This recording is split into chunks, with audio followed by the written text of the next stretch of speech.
Esi kavomanas, kavomanė, šis video kaip tik tau.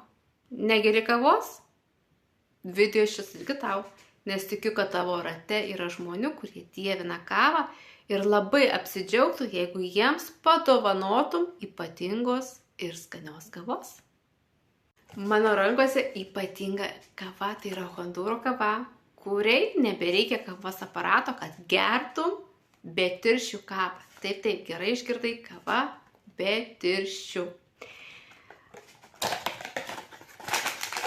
Yra pakutis, kuriame yra filtriukas.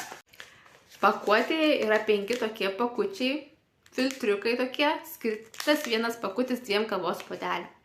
Kava yra švelni, lengva, nėra labai stipri. Jeigu stiprios kavos esat mėgėjai, tai jinai bus jums per švelni.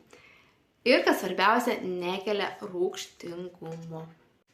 Tai ką, kviečiu ir tave pasimėgauti ypatingą Hondūro kavą, kuri tikiu sužavės ir tave, o jeigu negeri kavos, tai nuostabi dovana įvairioms progoms kavomanams. Žinai, kur kreiptis? Lauksiu tavo žinutės.